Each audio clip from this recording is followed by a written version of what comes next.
Excellencies, distinguished delegates, the afternoon session will commence shortly. Please kindly take your seats. Thank you.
Excellencies, Madam Executive Secretary, distinguished delegates, the meeting is called to order. The Commission will now consider Agenda Item 4, Special Body on Least Developed, Landlocked, Developing and Small Island Developing States. The document pertinent to this agenda item is ESCAP/81/4, Summary of the Theme Study on Regional Cooperation for Resilient and Sustainable Urban Development in Asia and the Pacific.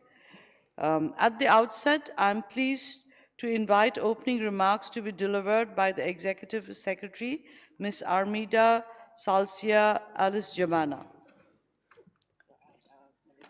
You have the floor.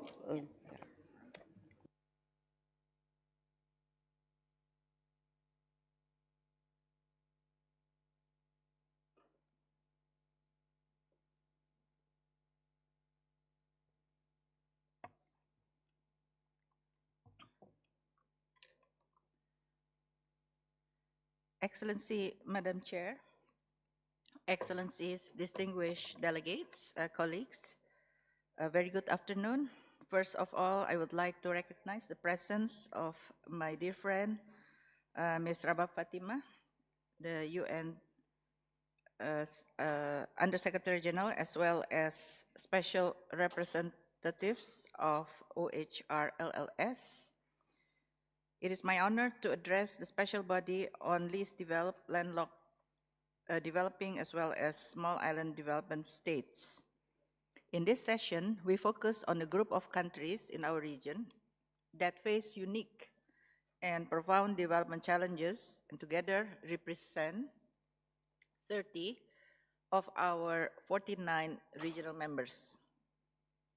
Given the scale and nature of their challenges, these countries need coordinated and robust international cooperation and support to address transboundary issues such as climate change, the need for connectivity through neighboring countries, and the substantial investment required for resilient infrastructure and social development. For decades, the international community has recognized the special needs of these countries through targeted, decade-long programs of action. These frameworks complement national plans and global agendas such as the 2030 Agenda for Sustainable Development. These plans have yielded tangible results. For instance, we have seen several LDCs in our region graduate from the category in recent years and expect many more to graduate by the end of this decade.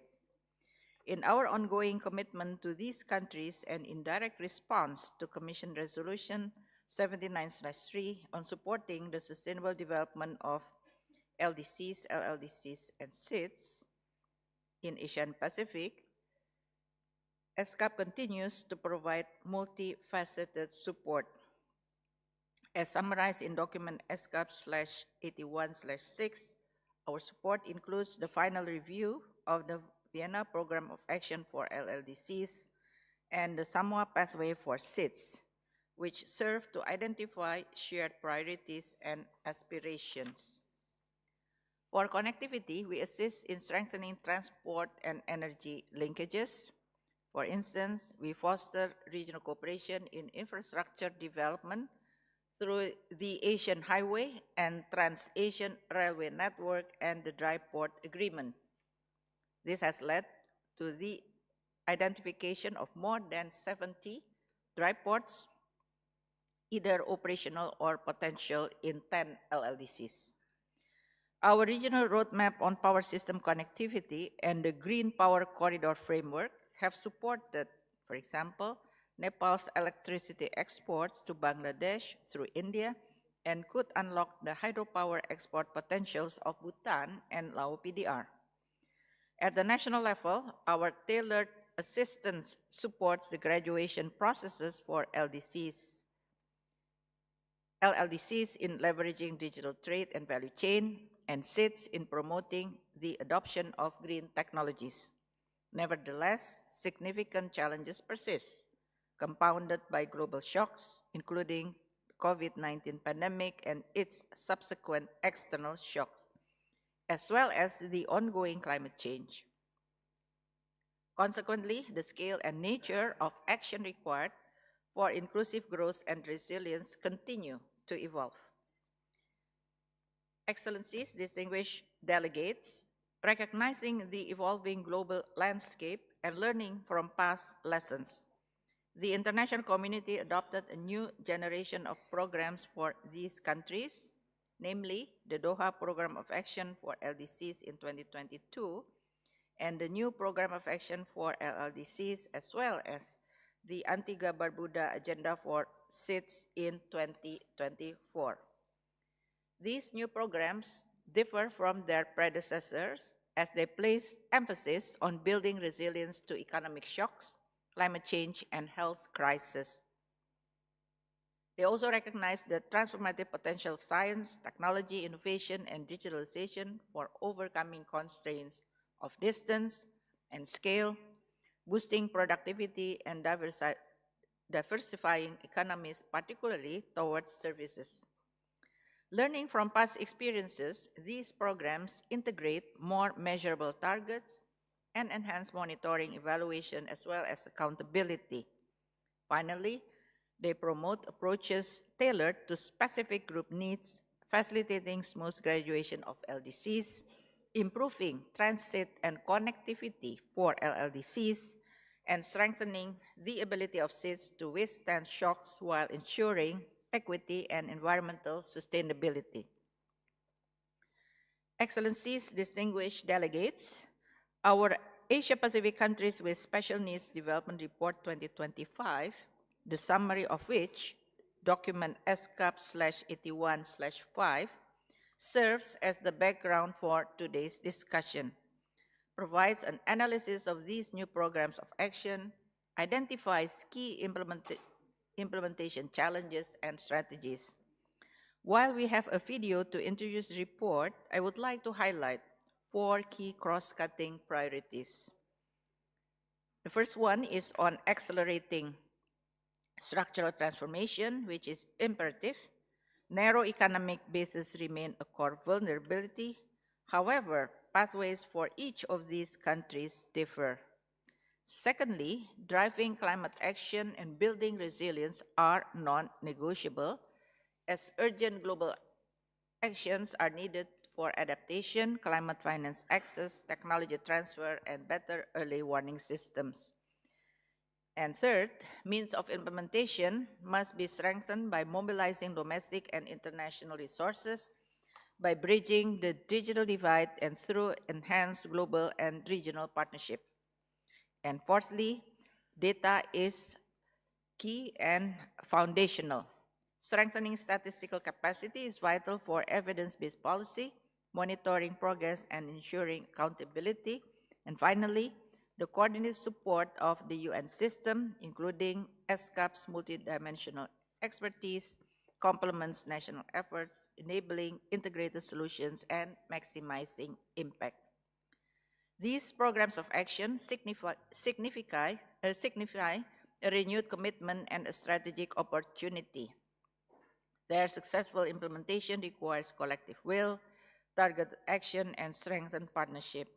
We are also pleased that the upcoming third UN Conference on LLDCs, or LLDC 3, will be hosted in our region by Turkmenistan, and we look forward to our productive deliberation and outcomes.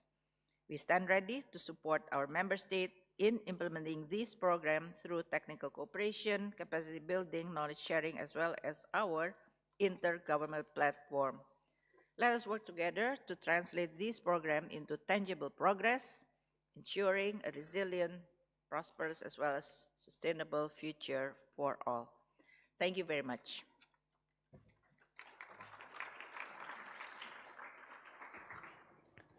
Thank you, Madam Executive Secretary. May I now invite Ms. Rabab Fatima, Under-Secretary General of the United Nations and High Representative for the Least Developed Countries, Landlocked Developing Countries, and Small Island Nation States to deliver her opening remarks.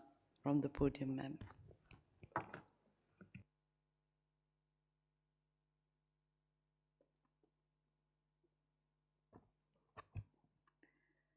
Her Excellency Dr. Arzurana Dioba, Minister of Foreign Affairs of Nepal and Chair of the 81st session of ESCAP, my dear friend Ms. Armida Salcia Alice Jabana, Executive Secretary of ESCAP, Honorable Ministers, Excellencies, distinguished colleagues. I congratulate you, Honorable Minister, on your election as chair of this important session. It's such a pleasure to see you in the chair. Nepal's leadership as chair of this session is especially significant given its unique role as both an LDC and an LLDC and as the global chair of the LDC group. We are confident, Madam, that under your leadership, the priorities of all three groups are in the safest hands. I also thank ESCAP for dedicating this session to countries with special situations under the theme Harnessing a New Generation of Programs of Action for Sustainable Development Ambitions. And I thank the Executive Secretary and her team for a very comprehensive report which provides valuable insights and concrete recommendations to address the challenges faced by these countries. Madam Chair, allow me to express at this point my heartfelt condolences on the sad passing of His Holiness Pope Francis. With his passing, we have lost one of the strongest advocates for the less fortunate and the most vulnerable of the world. May his soul rest in peace. May we continue to draw inspiration from his extraordinary life devoted to humanity. Allow me also, on behalf of the United Nations system, to extend my deepest sympathy and solidarity to all those affected by the recent earthquake in Myanmar, as well as in Thailand and southwestern China. Excellencies, we meet at a moment of cascading crisis. The world is off track on these Sustainable Development Goals, the SDGs. Development assistance is eroding. Trade restrictions are rising. Climate disasters are escalating. And the world's most vulnerable nations, the LDCs, the LLDCs, and the SIDS, are bearing the major brunt of these crises. Together, these groups of countries in special situations make up 60% of ESCAP's membership. Yet, they account for only 3% of the region's GDP and trade. Allow me to share some other key facts and figures that highlight the situation facing these countries. Nearly 60% of people in the LDCs face food insecurity. Their poverty rates remain nearly 3 times the global average. Their economic growth remains stagnant at just 4.1%, far below the SDG target of 7%. And LDC's debt has tripled since 2010, reaching $586 billion. LLDCs, the landlocked developing countries, meanwhile, continue to remain locked out of global trade. Their share in global merchandise trade remains below 1%. Their GDP per capita is at just 24% of the global average, while their manufacturing value added per capita stands at just $167 compared to the global average of over $1,900. Small island developing states, the SIDS, on the other hand, face existential crisis and threats from climate change while contributing only 1% to global carbon emissions. Disaster-related damages in SIDS in the past 50 years was over $153 billion, $153 billion, more than 10 times their average GDP. Yet, they have only been able to access $1.5 billion of the $100 billion in climate finance pledged to developing countries. Over 40% of states struggle with unsustainable debt. Their GDP per capita is at just 24% of global average. These sobering facts call for action guided by solidarity, fairness, and urgency. The new programs of actions of the LDCs, LLDCs, and the SIDS respond to the scale and nature of the challenges these nations face and support them in unlocking their full potential. It would be imperative, therefore, for the international community to support the full and timely implementation of these programs of actions. Excellencies, distinguished colleagues, let me now briefly highlight the status of implementation of the programs of action of the least developed countries, the landlocked developing countries, and the small island developing states. For the LDCs, the Doha Program of Action charts a practical and ambitious path with concrete targets across 6 priority areas. My office has developed a comprehensive roadmap and guidelines to assist LDCs in aligning their national priorities with the DPOA's objectives. I'm pleased to inform you that 21 LDCs have already integrated the DPOA into the national development plans. And tangible progress is being made in the area of graduation.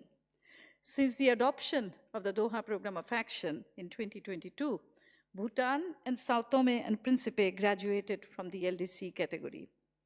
And 14 LDCs are now in various stages of graduation, with Bangladesh, Laos PDR, and Nepal from this region set to graduate next year in 2026. From Bangkok, I'll be traveling to Laos PDR to engage with the government and key stakeholders as the country embarks on its historic journey towards graduation from LDC status next year. We are now taking concrete steps, Excellencies, to operationalize DPOA's other key deliverables. A comprehensive study is being prepared to propose a set of pilot countries for the food stockholding mechanism, an important deliverable of the DPOA, aimed at enhancing the food security situation with the involvement of the entire UN system. The resilience building mechanism, another important deliverable, is being developed in collaboration with UNDRR and WMO and other relevant UN entities, which will focus on strengthening multi-hazard early warning system. Additionally, efforts are underway to operationalize the Sustainable Graduation Support Facility, the iGrad, the online university, and the Investment Support Center for the LDCs. Moreover, my office has secured funding from the US Peace and Development Fund to support 3 graduating countries in Africa, Asia, and the Pacific, Cambodia from this region, Solomon Islands, and Senegal, in navigating the post-graduation challenges. The midterm review of the Doha Program of Action is planned for early 2027 and will be held in Doha, Qatar. And that will offer a key moment to take stock and redouble our efforts to address gaps in the DPOA implementation. And of course, we'll be working very closely with other UN entities, with ESCAP and other regional economic commissions.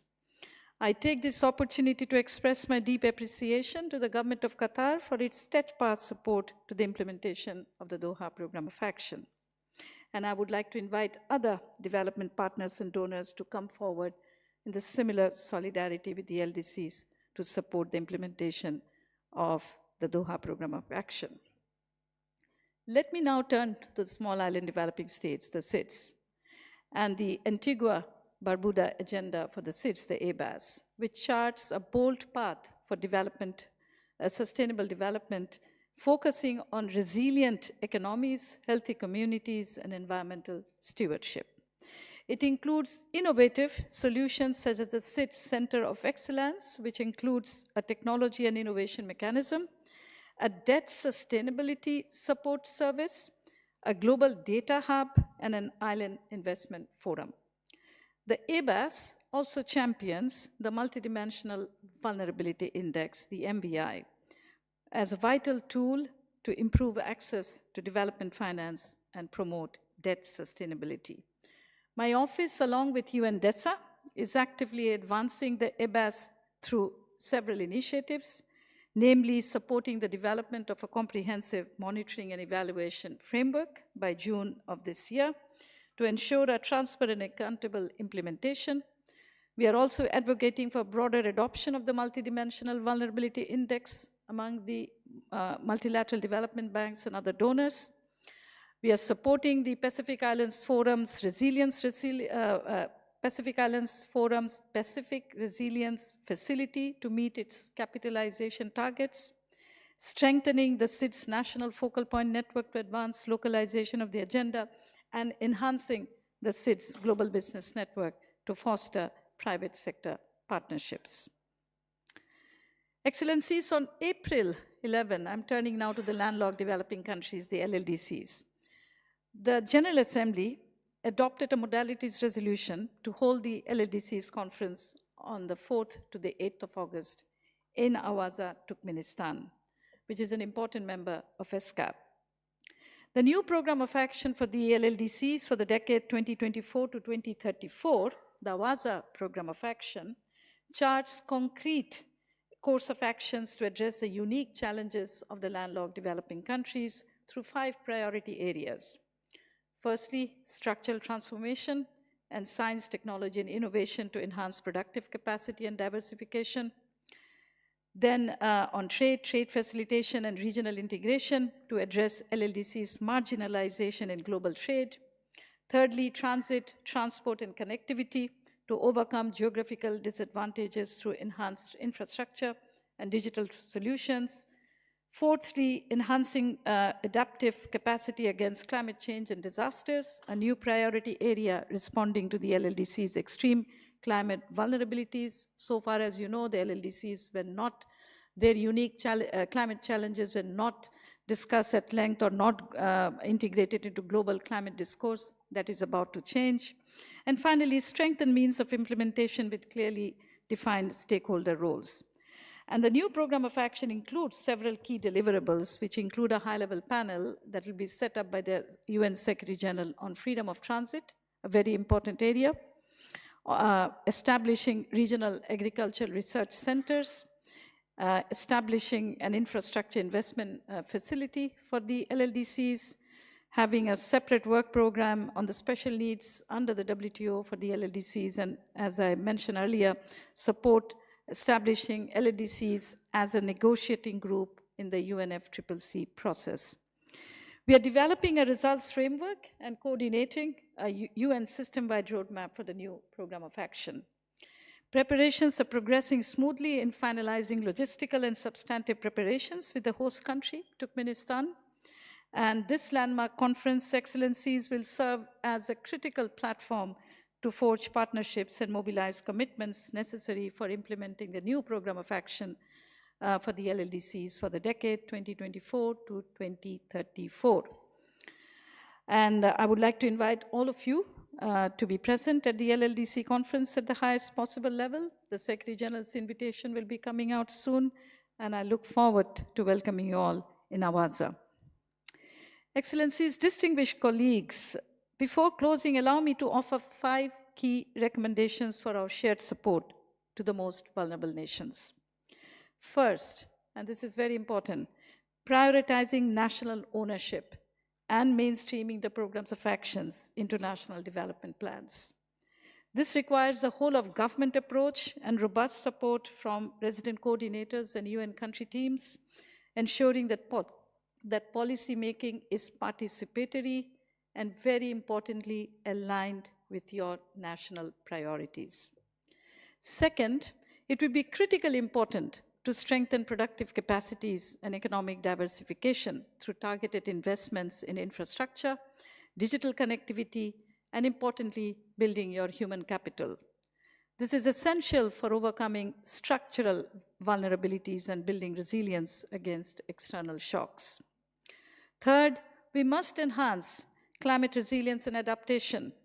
This requires investment in early warning systems, disaster risk reduction, nature-based solutions, and accelerating the transition to renewable energy. And there are numerous very good homegrown examples and models in this region on that.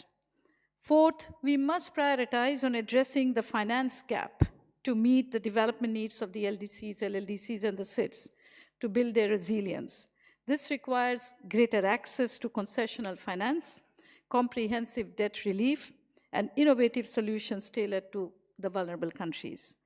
The global financial architecture must prioritize these needs by scaling up concessional funding, expanding debt relief, and deploying instruments like blended finance and SDG-aligned investments.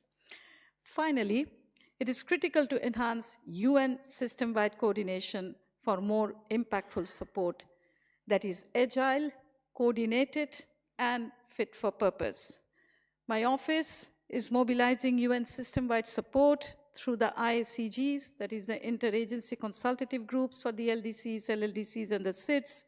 We also work very closely with the resident coordinators network in all your countries and with the UN country teams.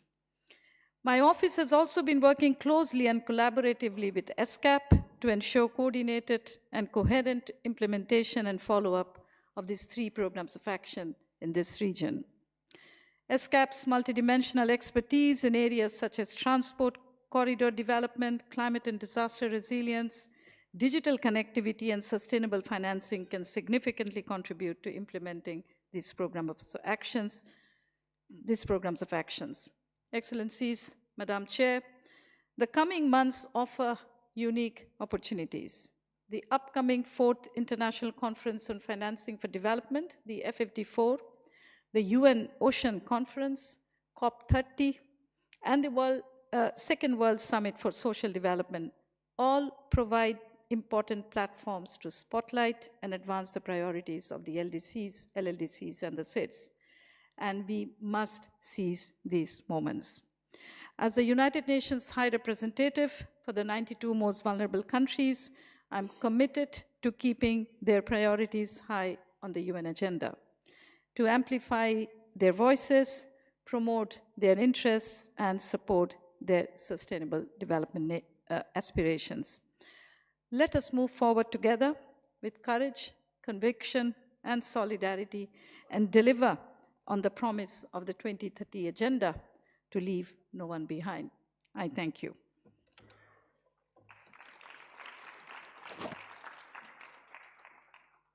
Thank you, Ms. Fatima, for the very informative and enlightening delivery. It has certainly given us all a lot of food for thought.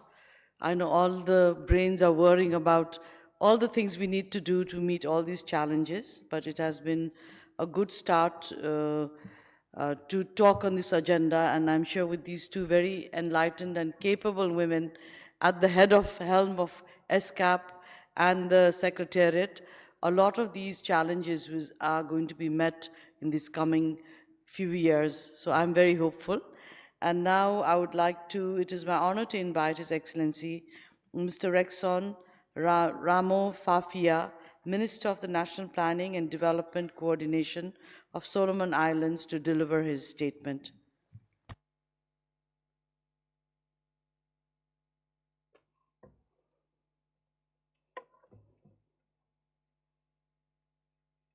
Madam Chair, Excellency, distinguished colleague, and I acknowledge the presence of SD as just spoken. I am very grateful to be given this opportunity to share with you Solomon Island key achievement and lesson learned from the previous program of action. Solomon Island Implementation Plan of Doha Program of Action for the Least Developed Country and the Antigua and Barbuda Addenda for Small Island Developing State and the role of international community, including ESCAP. Domestication of the program of action into respective national development framework. In our case, this program, including SDGs, have been built on our National Development Strategy 2016 to 2035. This involves mapping the asks of the program and implementing them through our national development programs. Political commitment for program is critical, and noting that duration of the program surpassed the 4-year cycle of our election. The political commitment, and of course, must transit political government. Example, in our case, Solomon Island election cycle every 4 years. The whole of government approach, and this has been enabled by embedding this different program, including SDG, in our national development strategy. Consequently, line ministries are required to implement and report on their effort to implement aspects of the program connected with mandates. At the outset, our foreign policy of friends to all and enemy to none has enabled us to work with multiple partners, bilaterally and multilaterally, to implement the program. More directly, Solomon Island National Development Strategy and Solomon Island Aid Management and Development Cooperation policy were critical to success of our efforts. Lessons that could be applied include maintaining the above and the policy and partnership, ensuring strong alignment between the country development framework with the development partner, open dialogue, and sharing of information between government and its development partners, seeking more resource mobilization, support for this program of action, and strong monitoring and reporting between the government and its development partners.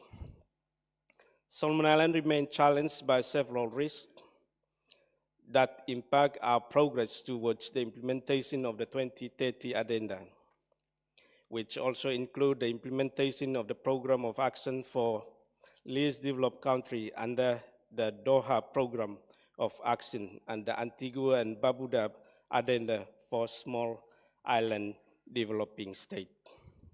These include global challenges such as climate change and natural disaster, conflicts such as ones in Europe or even in the Middle East, uncertainty posed by reciprocal tariffs is continue to affect country, especially small island developing state. Example as well, the recovery from the impact of the COVID-19. These are the major challenges in the infrastructure sector that is also not only costly in nature, but it also need to adequate technical skills with insufficient supply in the country. Geographically, makeup of the country also limit access to connectivity despite these best efforts. The need to strengthen country national development strategy performance reporting framework to come up with the right set of national indicators and targets on which work has already started will also helpful. This work will further add value to effectively align these programs of action as well as SDG to NDS framework in the country national context. Moreover, our economy is very vulnerable to external shocks such as climate change, pollution, biodiversity loss, and of course, crisis. There is a common challenge of debt, unsustainability, and limited access to finance. And I subscribe to what SD has highlighted earlier, especially how small island developing state can access finance. Strengthening effective policy at the country level is paramount, as well as capacity building of implementing institutions, agencies, especially in investing more in human capital in LDC and small island developing state. There are synergy between the program and the 2030 agenda as they relate to each other, and in the context of Solomon Island, all this program of action as well as the 2030 agenda are all aligned to our national development strategy. Regional cooperation, including the South-South and the Triangular Cooperation, will help implement the new program of action as it will help to leverage the burden on LDC and small island developing state to implement the commitment at the country level. Through this, it will help to add value, strengthen capacity building, addressing financing gap, and improve knowledge sharing for small island developing state and least developed countries. ESCAP can further support Solomon Island with the technical assistance through its advisor and expert in providing right technical knowledge and skill, enabling learning platform to Solomon and other countries on this program of action and the 2030 agenda. I also call on the international agency and development partner to coordinate through existing UN Resident Coordinate Office as ESCAP and also other UN agencies so that work can be helpful to small island developing state.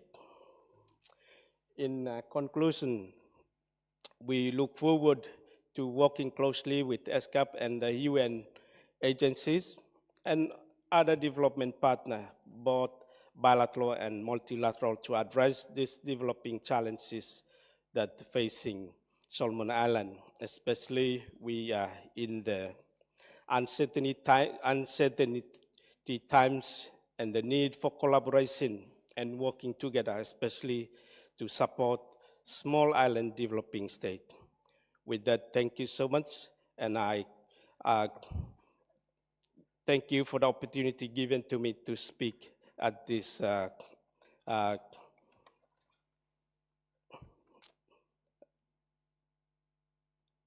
yes, thank you so much, and I'm happy especially to share some of the lessons from Solomon Island. Thank you. Thank you. Thank you, Excellency. And now may I invite His Excellency Mr. Bremiti Lakjon, Minister in Assistance to the President and Environment Marshall Islands, to deliver his statement.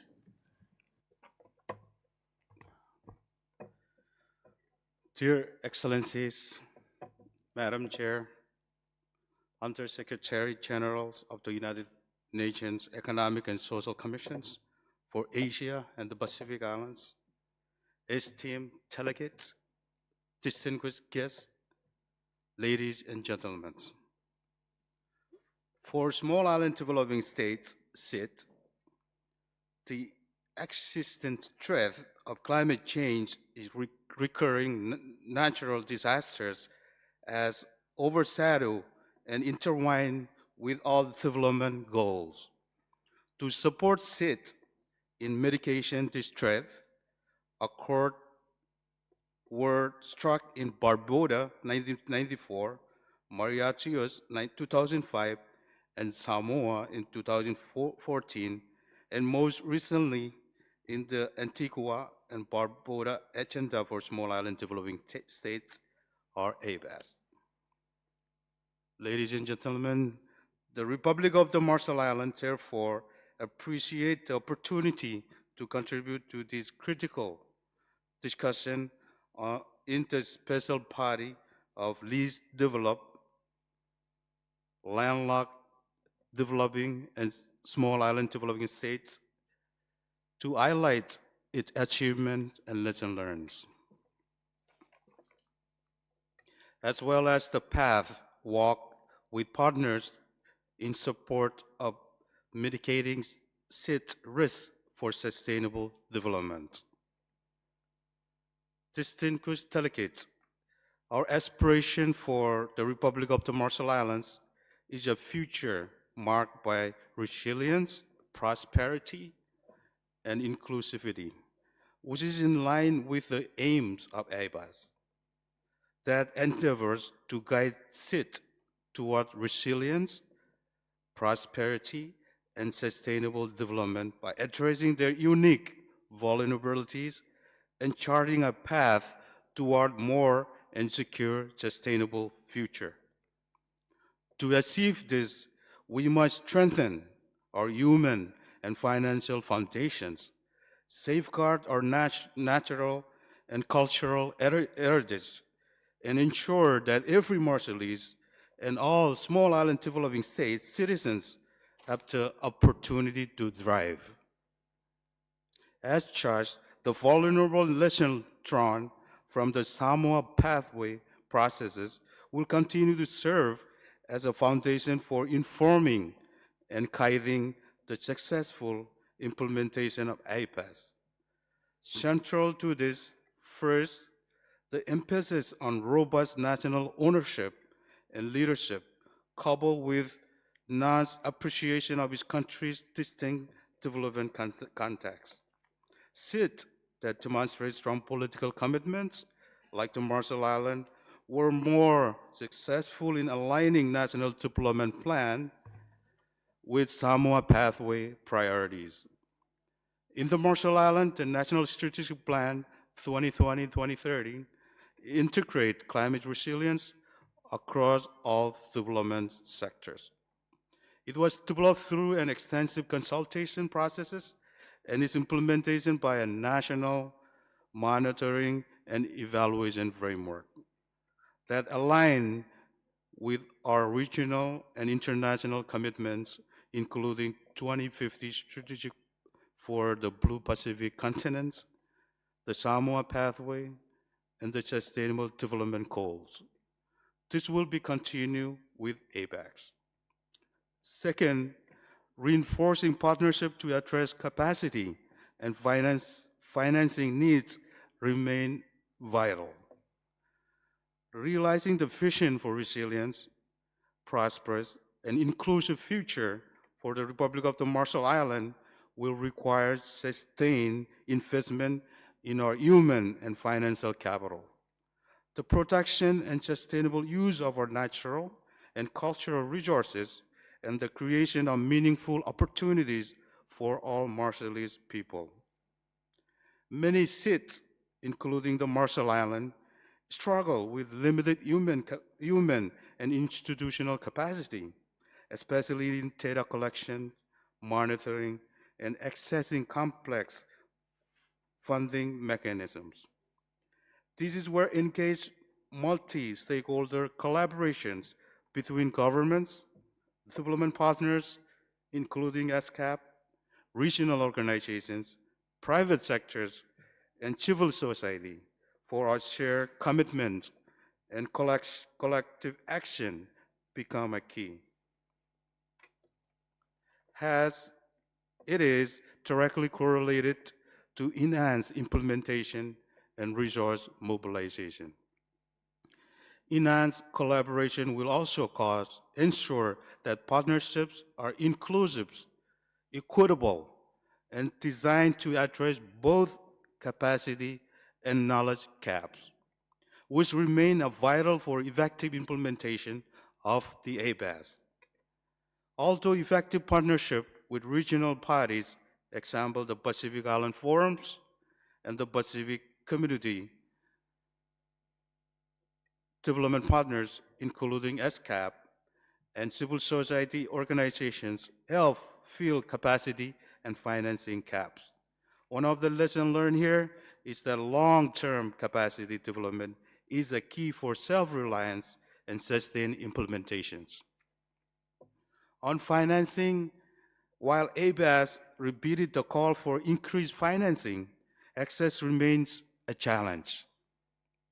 Complex procedures and eligibility criteria often exclude the most vulnerable communities like mine. In Republic of the Marshall Islands, significant financial support is needed to implement climate resilient projects, and sustainable international climate finance will be required to meet our large climate change adaptation costs. The World Bank projects that by 2040, adaptation costs for coastal protection could be in the range of 4 to 13% of the GDP. Depending on the climate scenarios, while the cost of protecting infrastructure is projected at 3.7% of GPT for RMI. Therefore, financing must be simplified, predictable, and responsive to the unique needs of small island developing states. For us to see traction in the ABAS and securing predictable, adequate, and concessional finance is critical. This includes increased access to climate finance through the use of tools like MVI to guide resources allocation, as well as support for innovation funding models such as blended finance regional fund. Financing is also need to be made available at fair borrowing terms to elevate debt burdens and enable investment and sustainable development. Donors may also consider increasing the effectiveness of their aid and ensuring that development cooperation along with state, national, and regional priorities. As such, the success of ABAS hinges on effective integration into key ongoing global processes, such as the 4th International Conference on Financing for Development and the reform of international finance architecture. Without such alignment, ABAS risks falling short of its transformative potential. Third, routinely underrepresented and unacknowledged in discussion and decision-making is the enduring relevance of traditional knowledge. Traditional knowledge plays a pivotal role in shaping and sustaining development pathways that are both culturally grounded and resilient. SIT that incorporate indigenous knowledge system, like the Marshall Islands, into climate adaptation and ecosystem management achieve more culturally appropriate and accepted outcomes. Local knowledge is powerful asset and must be embedded in the policy and programming. Accordingly, it is essential that development agendas are shared through bottom-up approach, ensuring they reflect the knowledge, priorities, and realities on the ground. Accordingly, the ABAS should be led by SIT, capitalizing on their own initiative, knowledge, and innovative approaches. Finally, one of the biggest gaps in the Samoa pathway was the weak monitoring and accountability mechanism. Many small island developing states lack robust system to monitor Samoa pathway progress or report results, reducing the ability to adapt strategies and demonstrate impact. For ABAS to be a success, we need to be able to see outcomes, and for that, we need data. Therefore, investment in data and monitoring framework is an essential accountability and learning.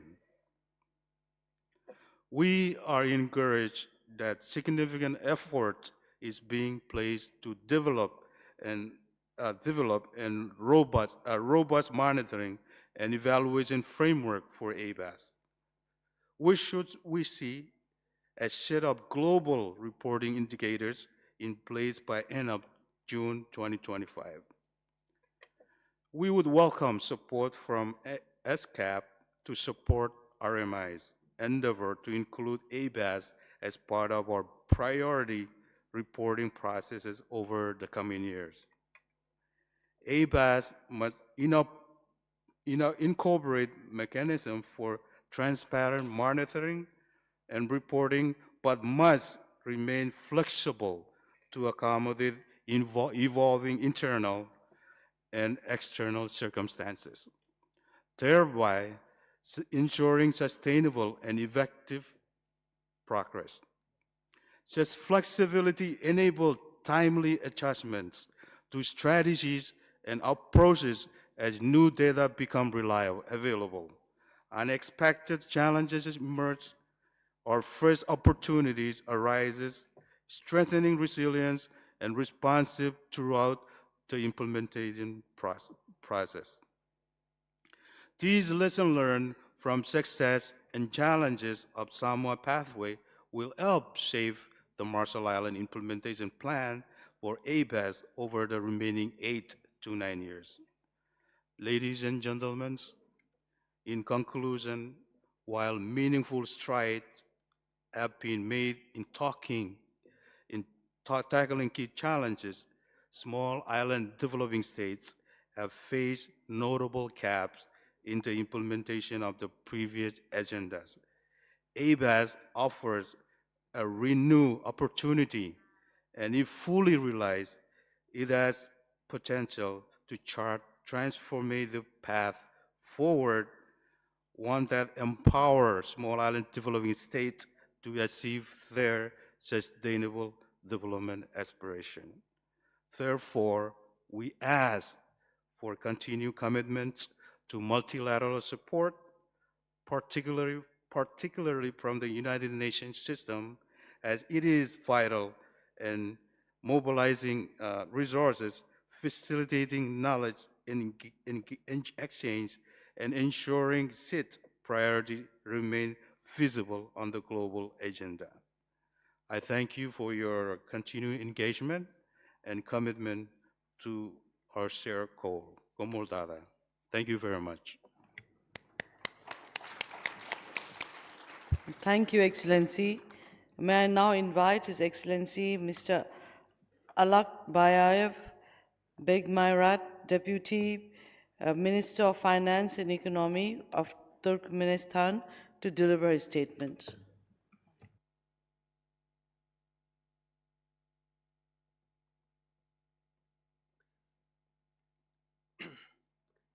Уважаемая госпожа председатель, уважаемые главы и члены делегации, дамы и господа, позвольте выразить признательность экономической и социальной комиссии ООН для Азии и Тихого океана за приглашение принять участие на 81-й сессии комиссии. Прежде всего отмечает актуальность тематики нынешнего заседания, посвященного продвижению реализации глобальных программ действия, таких как Венская программа действия, а также новая программа действия для развивающихся стран, не имеющих выхода к морю, реализация которых позволит приблизить выполнение повестки 2030. Ориентированный на решение проблемы изменения климата, переходом на цифровизацию, на стабильный и устойчивый экономический рост для успешного будущего. Важно осознать, что цифровизация и экологические составляющие связаны с изменением климата Это сложная взаимосвязанная система, которая предполагает развитие новых экологически чистых методов и инноваций, основных на использовании данных и цифровых технологий. В регионе ESCAP мы видим рост интереса к подобным преобразованиям, которые в конечном итоге должны решать вопросы эффективного использования ресурсов и построения эффективных транспортных и логистических маршрутов. Туркменистан полностью поддерживает усилия ООН по практической реализации вышеназванных программ и приложить все усилия для решения как национальных, так и региональных вызовов, возникающих по вопросу изменения климата, перехода к более устойчивым и экологически чистых технологиям. Не могу не отметить уникальную роль экономической и социальной комиссии ООН для Азии и Тихого океана, которая в условиях экономической нестабильности и глобальных вызовов объединяет страны Азии, Тихого океана, Европа в рамках общего пространства экономически устойчивого развития. Говоря о национальных приоритетах Туркменистана, необходимо подчеркнуть, что наша страна исходит из того, что мероприятия, принимаемые странами по повсеместному внедрению цифровых технологий, должны учитывать не только региональные и глобальные зеленые повестку, но также расставлять акценты на наиболее актуальные направления, к примеру, ускорению урбанизации и социальных факторов. Развитие зеленой экономики, использование новых экологически приемлемых технологий и разработка инновационных решений и природоохранной сферы является приоритетным направлением государственной политики Туркменистана. Среди таких приоритетов выделяем выполнение национальной программы и международные обязательства Туркменистана по реализации целей устойчивого развития, в частности, о ее климатические составляющие.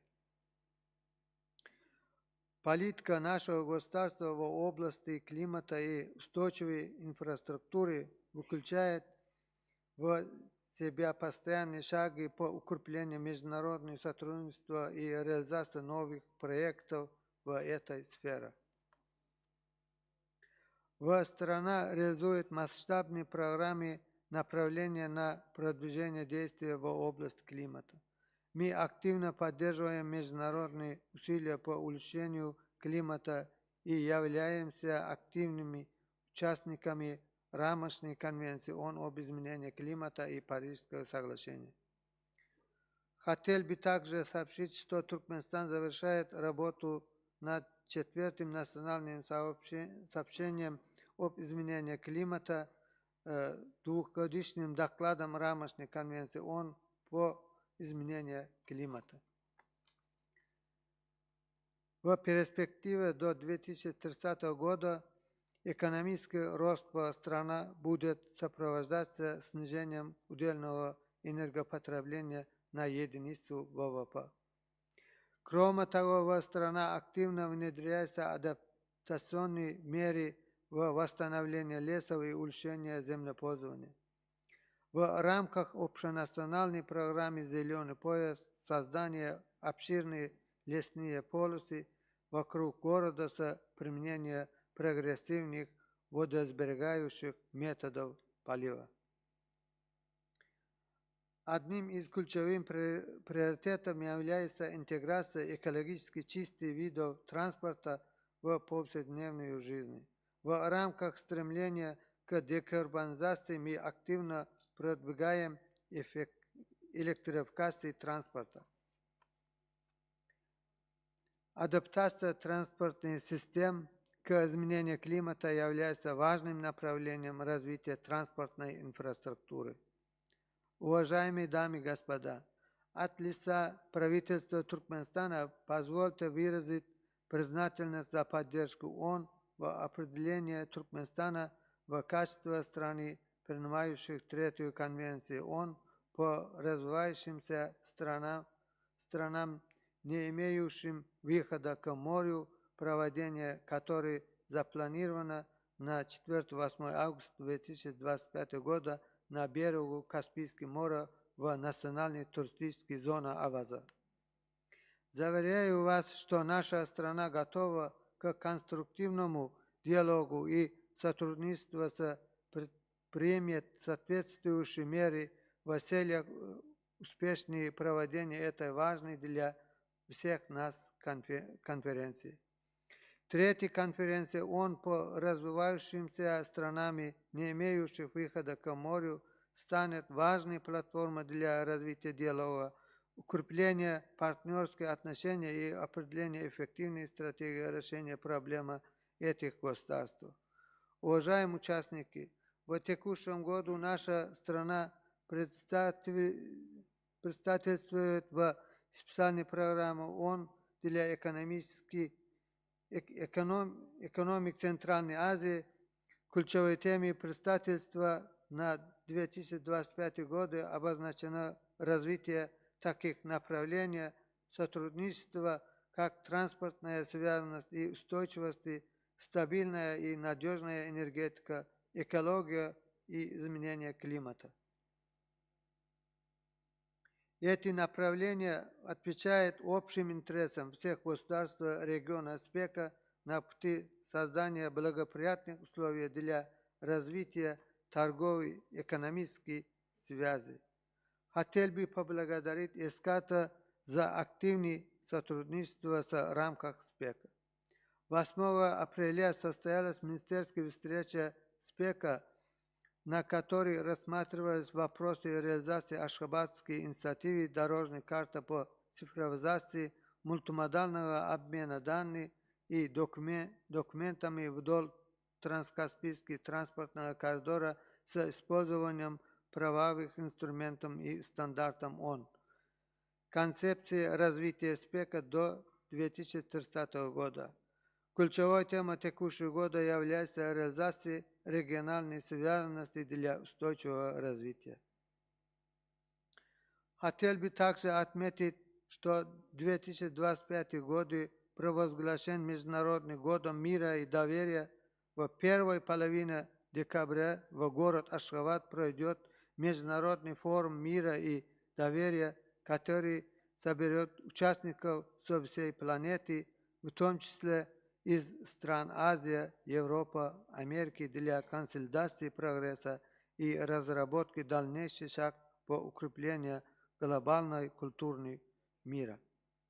Приглашаем всех вас также принять участие в этом важном событии не только для нашей страны, но и для всего мира. В заключение хотел бы подчеркнуть, что Туркменистан готов к самому активному, конструктивному и деятельному участию в многостороннем сотрудничестве по всех актуальным вопросам глобальной повестки, в особенности для достижения общих целей в области климата и создания устойчивой инфраструктуры для стабильного будущего. Спасибо за внимание.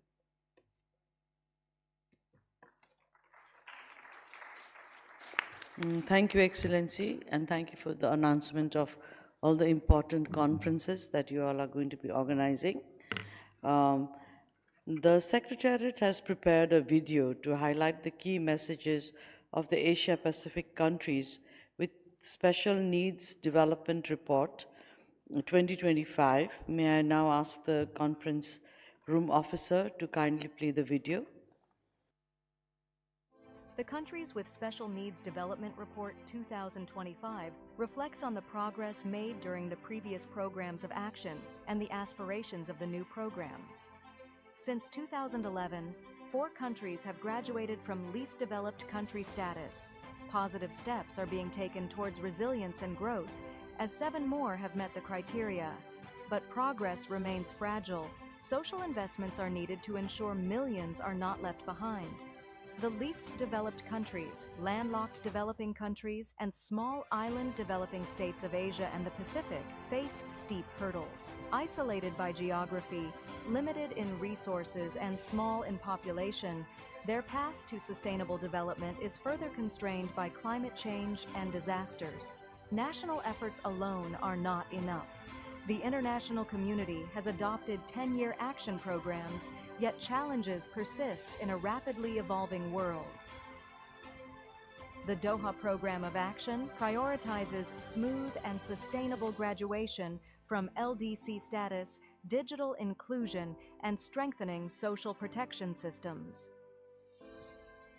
For landlocked developing countries, trade and transit agreements have improved, but progress must translate into real impact. The new Program of Action sharpens focus on trade facilitation, connectivity, and resilience. For SIDS, economic growth, diversification, and climate finance flows have seen modest gains. These states remain vulnerable to economic and environmental shocks. Digitally deliverable services offers an alternative approach to diversification and resilience. The Antigua and Barbuda Agenda for SIDS lays out an ambitious strategy for resilient economies, safer and more prosperous societies, and planetary sustainability. To turn ambition into action, these programs need clear targets, streamlined efforts, and unwavering international support.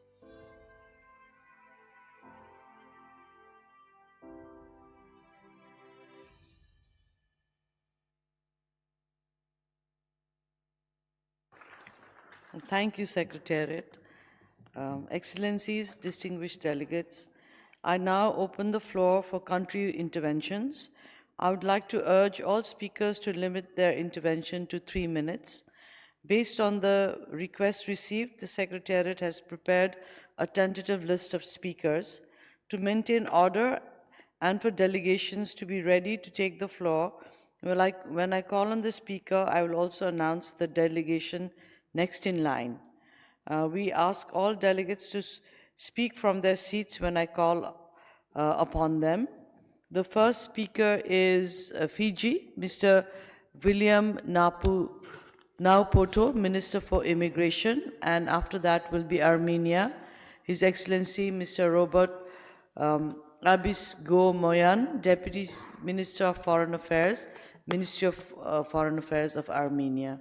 So, Fiji, Honorable Minister, the floor is yours. Thank you, Madam Chair. The global landscape is shifting, and the increasing impact of climate change and geopolitical instability has necessitated a renewed focus on resilience and transformation. Madam Chair, allow me to share some of the development progress in our sustainable resilience journey. Fiji, through its national digital strategy, is increasing access to digital infrastructure, fostering ICT education, and encouraging innovation to connect rural areas and improve service delivery. The strategy serves as a roadmap for harnessing the transformative power of technology to drive economic growth, enhance public services, and promote social inclusion. While the strategy has the long-term goal of digitalization of key public services and ensuring that the right conditions are in place for an innovative digital economy, Fiji seeks to learn from experiences of our member states and partners in this endeavor, and we welcome assistance from development partners to expand digital activities across our small island communities. Urban resilience sits at the heart of Fiji's sustainable development agenda. Over 70% of our population live within 5 kilometers of the coastline, and many towns have developed around rivers and estuaries. Yet, this proximity to nature also brings exposure to cyclones, rising sea levels, and environmental degradation. Fiji is thus committed to master planning for its largest island so that urban development is no longer ad hoc, but aligned to long-term infrastructure, housing, mobility, and climate resilience priorities. This plan sets the framework for structured development over the next 50 years, ensuring our towns are safe, productive, and sustainable. To localize our national commitment under the national policy, oceans policy, the Fiji government is developing a national Blue Town framework, an integrated blueprint for sustainable township development, developed with the support of UNDPs investing in coral reefs and blue economy project, and guided by a multi-ministry task force. The NBTF will drive our town planning, anchor our local blue economy, and guide investment in ecotourism, aquaculture, and waste systems across Fiji. Fiji is progressing the feasibility of establishing a centralized waste management authority and independent institution to consolidate municipal services, standardize operations, and promote resource efficiency across the country. Fiji's Ministry of Housing is collaborating with stakeholders to promote decentralized nature-based strategies that address the challenges faced by informal settlements. Fiji government reaffirms its commitments towards achieving SDG 11 through its work with development partners and its commitment to the 2030 agenda. In conclusion, Madam Chair, we echo the call for greater regional financing mechanisms for infrastructure and adaptation, deepen technical cooperation on smart cities and integrated planning, and stronger South-South and triangular partnerships for resilience, building across SEEDS and coastal Asia-Pacific states. We thank ESCAP for amplifying the voice of the Pacific and call for continued inclusion of our regional priorities in the Commission's work streams. Fiji sees the blue economy not just as an ocean agenda, but as a whole of society development agenda, one that links our reefs to our roads, our waste systems to our wellness, and our coastal towns to our collective resilience. Let's use this 81st session to move from principles to practice, from ambition to implementation. Together we can build a more resilient, climate-conscious, and inclusive Asia-Pacific. Thank you, Madam Chair. Thank you, Excellency. Now I'd like to call upon His Excellency, the Minister from Armenia, and after that I would like to request Mr. A.H.M. Jahangir, Additional Secretary of the Economic Relations Division of Bangladesh, to be ready with his remarks. Thank you. Thank you, Madam Chair, distinguished Under-Secretary General, Excellencies, ladies and gentlemen. At the outset, I would like to thank the UN ESCAP for holding this meeting and for its support and constant attention to the complex challenges faced by countries in special situations, particularly by landlocked developing countries. Taking this opportunity, I would like to express our profound appreciation to Madam Rabab Fatima, High Representative for the least developed countries, landlocked developing countries, and small island developing states, and Secretary General for the 3rd UN Conference on LLDCs, and her team for their leadership and tireless efforts in keeping the needs and priorities of landlocked developing countries high on the UN agenda. I reaffirm my government's full support to OHR-LLS in its efforts to accelerate coordinated engagement of the international community in key areas that require urgent attention to support LLDCs in making progress on their priorities. Recently, we have adopted the new Program of Action for LLDCs for 2024-2034. We are pleased to note that this new document not only reflects the lessons learned from the Vienna Program of Action, but also introduces concrete steps, communications, and deliverables by all stakeholders, with a particular focus on increasing the resilience of LLDCs to global stocks that have significantly undermined progress in recent years. We believe that the international community should consolidate its efforts to translate the new program of action into concrete results on the ground, supporting the transformation of LLDC economies into more resilient and prosperous ones. Particular attention should be given to enhancing regional connectivity, trade facilitation, digitalization, effective border crossing and transit solutions, increasing foreign direct investment, supporting debt relief, and ensuring sustainable development financing for LLDCs. Ladies and gentlemen, as a landlocked developing country, Armenia recognizes the critical importance of inclusive connectivity, open borders, and fully functioning roads and transport infrastructure. In this context, yesterday I had the opportunity to present the Crossroads of Peace project initiated by the government of the Republic of Armenia. This initiative is a testament to our country's commitment to regional peace and cooperation aimed at ensuring the unimpeded movement of people, goods, and services. We stand ready to work closely with all interested partners to promote equitable and non-discriminatory connectivity in the South Caucasus and beyond, thereby contributing meaningfully to the advancement of inclusive regional and global connectivity. Finally, let me reiterate that Armenia remains fully committed to effective multilateral cooperation with all partners to implement the renewed measures outlined in the new Program of Action for LLDCs. We once again express our full support to UNOHRLLS and to the government of Turkmenistan in their preparations for the third UN Conference on Landlocked Developing Countries, and we look forward to fruitful discussions aimed at building a sustainable and prosperous future for the LLDCs. I thank you. Thank you, Excellency. Now I'd like to call upon Mr. Jahangir from Bangladesh.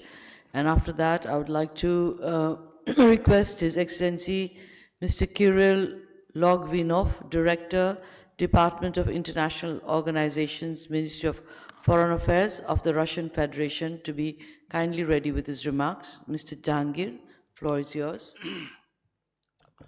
Madam Chair of the session, Her Excellency Executive Secretary of ESCAP, Her Excellency UN Under-Secretary General and Executive Secretary of UNOHRLLS, distinguished delegates, Excellencies, ladies and gentlemen, Assalamu alaikum and very good afternoon.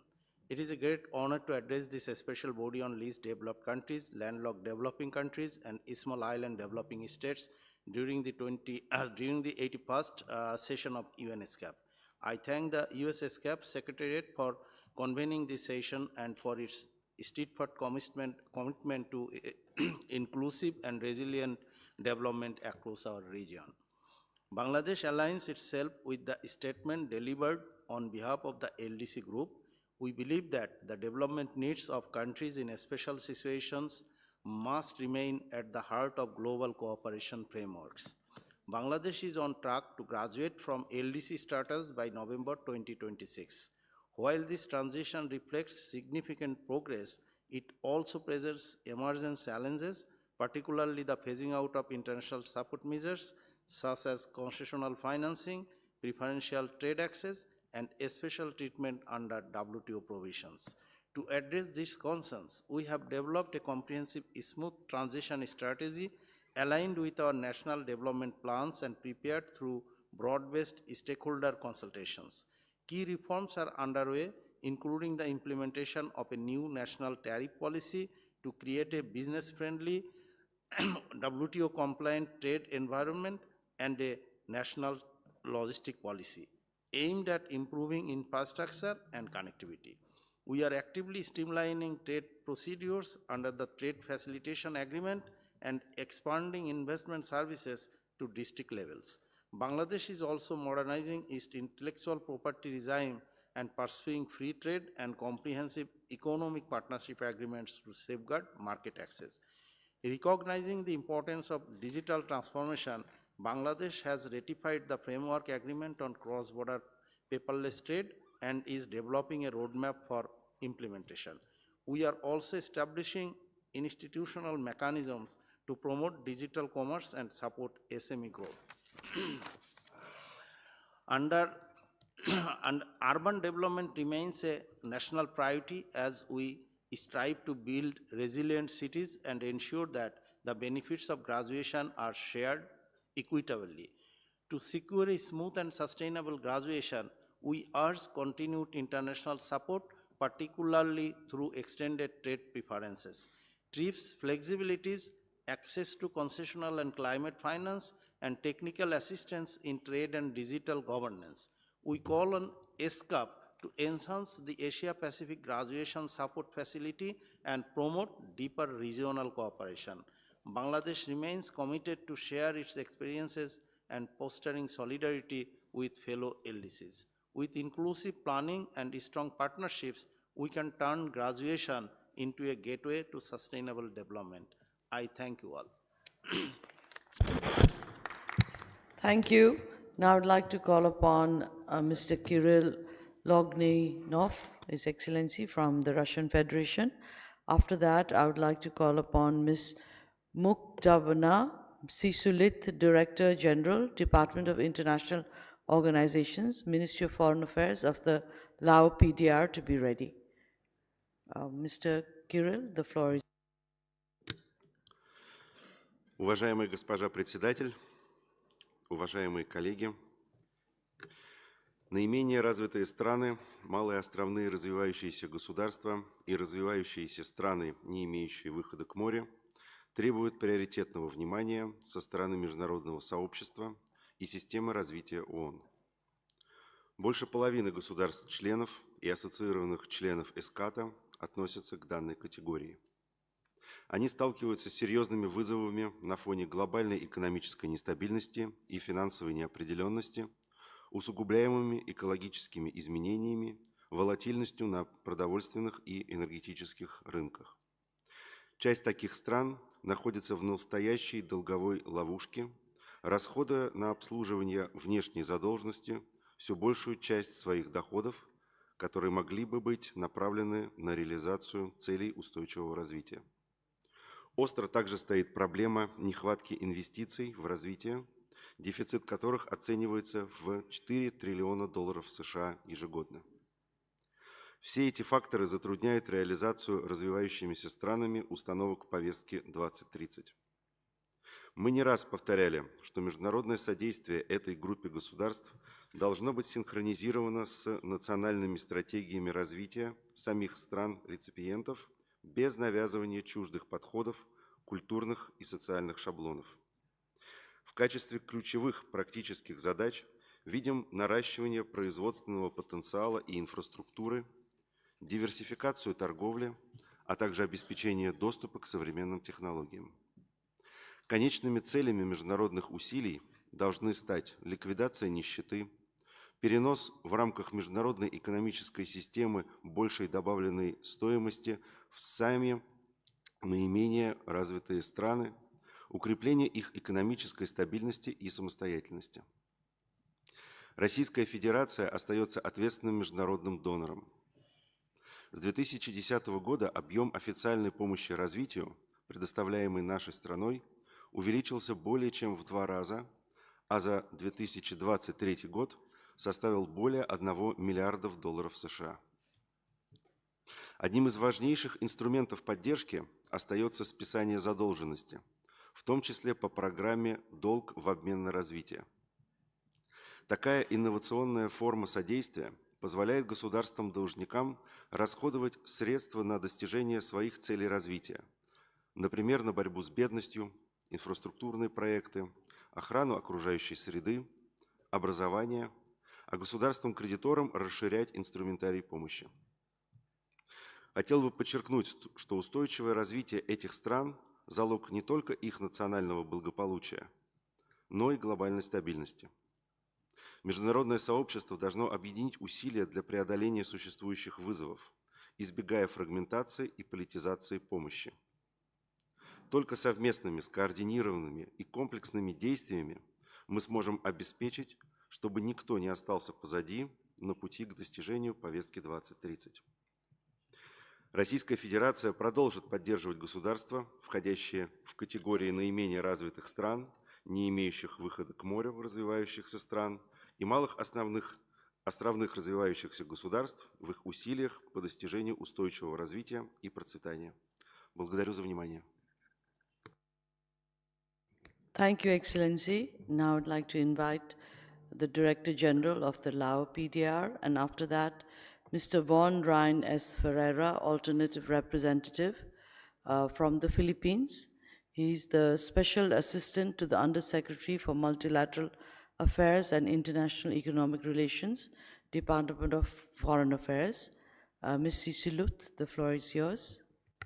Madam Chair, Madam USG, Excellencies, distinguished participants. On behalf of Lao PDR, I would like to express our sincere appreciation to ESCAP for its continued commitment to addressing the specific priorities of countries in special situation. The Asia-Pacific Countries with Special Needs Development Report this year is timely and highly relevant as it underscores the urgent needs for targeted support and inclusive regional cooperation to achieve sustainable development for all. As both LDC and LLDC, the Lao PDR faces complex, overlapping, and structural challenges that continues to hinder our development. This includes limited access to global and regional markets, insufficient infrastructure, and high vulnerability to external shocks, particularly those arising from climate change and global economic instabilities. Such persistent barriers delays our effort in achieving inclusive, equitable, and sustainable growth. In this context, international action programs that are tailored to the unique circumstances of countries like ours remains indispensable. The VPOA for LDCs and the DPOA for LDCs continues to provide comprehensive frameworks for addressing our priority needs, particularly in the area of infrastructure development, trade facilitation, productive capacity, and human resources development. The Lao PDR has actively mainstreamed these frameworks into our national development plans and has made steady progress in strengthening resilient and moving forward graduation from LDC status. However, the road ahead remains challenging. To ensure the smooth, sustainable, and irreversible transition, it is crucial that LDCs continue to have access to preferential support, technology transfer, capacity building, and predictable financing mechanism. At the national level, the Lao PDR is undertaking important reform and initiative to advance sustainable development. We are implementing policy to promote economic diversification, social protection, and climate resilience. Our smooth transition strategy is guiding our LDC graduation process, while the National Green Growth Strategy and Digital Economy Development Vision are laying the foundation for our inclusive and future-oriented economy. Furthermore, we are working to expand access to quality education, vocational training, and healthcare, with particular emphasis on reaching remote, rural, and marginalized communities. However, we recognize that national efforts must be complemented by robust regional and international cooperation. We also encourage development partners to align their support with the specific and evolving needs of LDCs and LLDCs, especially through long-term concessional and predictable financing. Lastly, the Lao PDR remains fully committed to transforming commitments into action through stronger regional partnership, multilateral cooperation, and inclusive national efforts. We aim to build a resilient, equitable, and sustainable future for our people. We look forward to continued collaboration with ESCAP, OHRLS, and our development partners to translate global and regional framework into tangible results, assuring that no country is left behind in our collective journey towards sustainable development. Thank you. Thank you, Madam Director General from Lao. Now I'd like to request Mr. Ferreira from the Philippines to kindly make a statement. And after that, Mrs. Aruni Hiam, Deputy Director General, Thailand International Cooperation Agency, Ministry of Foreign Affairs, to also be ready. Your Excellencies, distinguished guests, ladies and gentlemen, good afternoon. On behalf of the Philippine delegation, we warmly greet all participants and commend ESCAP's steadfast dedication to addressing the challenges faced by least developed countries, landlocked developing countries, and small island developing states. The Philippines stands in solidarity with LDCs, LLDCs, and SIDS, acknowledging their vital contributions to sustainable development while recognizing the barriers they face in enhancing economic, social, and environmental resilience. LDCs often contend with economic instability due to reliance on low-value exports and limited diversification. Social progress is also hindered by inadequate access to education and healthcare, while climate-induced disasters disrupt livelihoods and development efforts. We encourage implementation of the LDC's Doha Program of Action. LLDCs likewise face significant obstacles to economic resilience stemming from their geographical isolation, which leads to high transportation costs and limited access to global markets. Infrastructure challenges further restrict social mobility and sustainable development. The Philippines supports the conduct of the Third UN Conference on Landlocked Developing Countries. SIDS are disproportionately impacted by climate-related challenges, such as rising sea levels and severe weather events.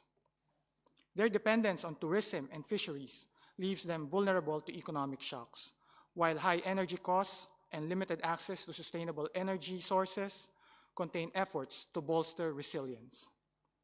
The Philippines attended the 4th SIDS conference and strongly supports the Antigua and Barbuda agenda for SIDS. As a nation committed to inclusive and sustainable development, the Philippines underscores the importance of support mechanisms that are tailored to the needs of countries in special situations. Programs and initiatives that address specific requirements of different countries, and targeted capacity building initiatives to overcome particular challenges and vulnerabilities. Furthermore, we urge ESCAP to continue its efforts in promoting measures that go beyond GDP, facilitating resource mobilization and addressing vulnerabilities. By leveraging its research and policy advisory services, ESCAP can play a pivotal role in shaping strategies that empower countries in special situations to overcome their challenges in areas such as disaster risk reduction, digital trade integration, and sustainable urban development. The Philippines reaffirms its commitment to working alongside ESCAP member states in advancing the aspirations of LDCs, LLDCs, and SIDS. We hope to strengthen South-South and triangular cooperation in this regard. Together, let us transform challenges into opportunities and build a future that is resilient, inclusive, and sustainable for all nations in the Asia-Pacific region. Thank you for your attention. Thank you so much, Mr. Ferreira. Now I'd like to request Madam Hiam, Deputy Director General of Thailand International Cooperation Agency. After that, I would like to request His Excellency Mr. Muhammad Hadi Daryai, Deputy Head of International Affairs, Plan and Budget Organization of the Islamic Republic of Iran, to also be ready with his remarks.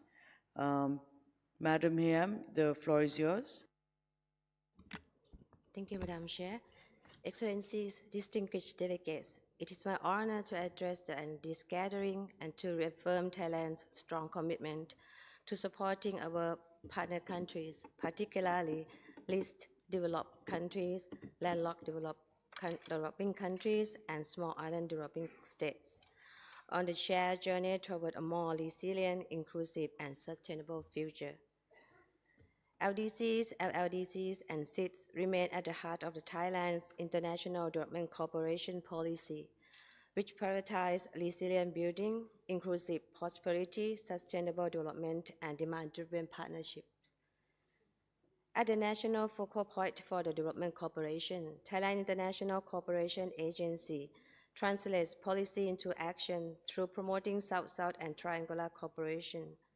Our efforts are rooted in enhancing human security and strengthening resilience across 5 key areas: food, health, employment, energy, and the environment.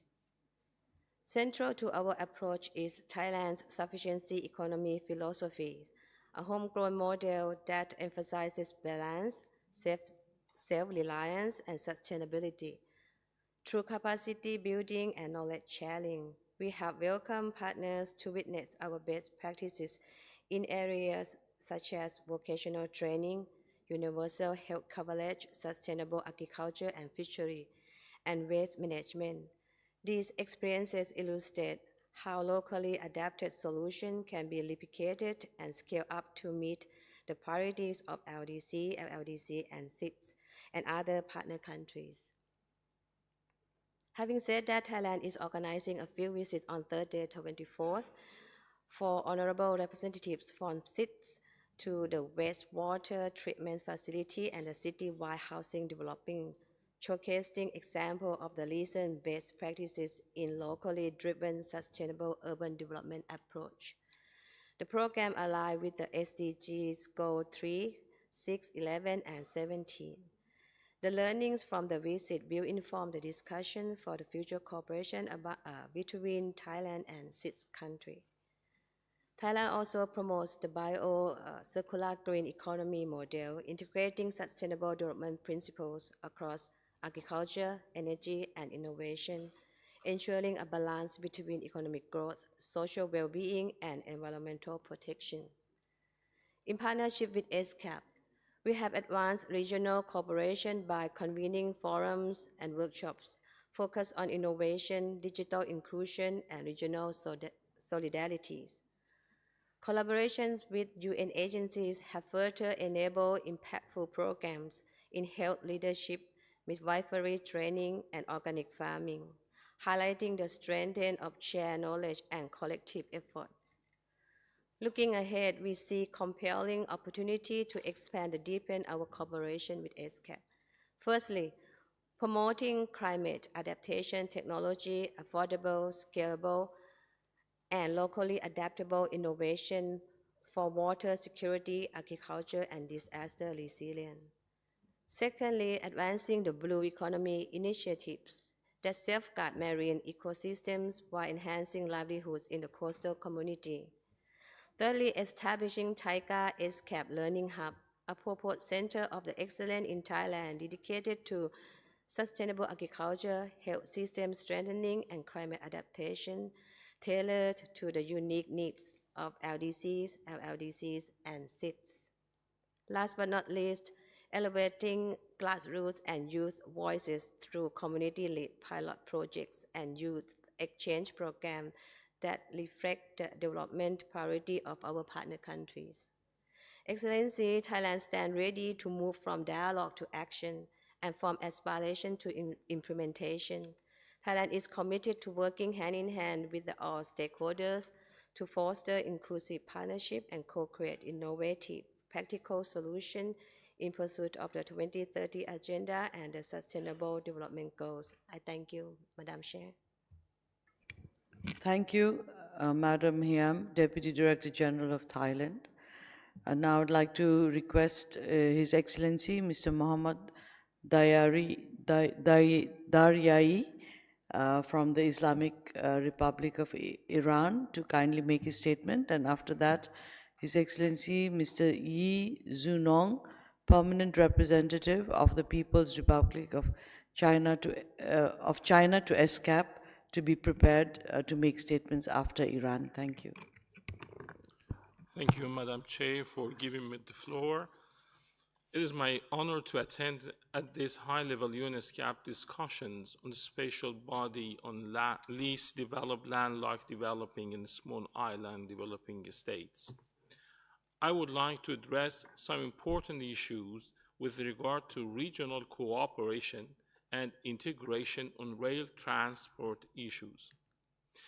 A new annex to the Intergovernmental Agreement on Trans-Asian Railway Network, TAR, was adopted at the 8th meeting of the Working Group on the Trans-Asian Railway Network, contains the general principles for electronic information exchange between railways and among the railways and control agencies along the Trans-Asian Railway Network, and aims to ensure efficient completion of railway border crossing formalities, enhancing its reliability and competitiveness, promoting modal shift and leading to a more climate-friendly transport across the region. In this regard, the Islamic Republic of Iran encourages the interested countries in the region to complete the domestic formalities of acceptance and submit the instrument of acceptance to the Secretariat in a due course. Some important east-western and north-southern corridors cross Iran, making these corridors operational and launching a scheduled block train on these corridors is the priority of the government of Islamic Republic of Iran. We welcome UNESCAP's support to continue sharing and making studies for member states on the best practices of successful and reliable corridors, as well as management mechanisms for the corridors.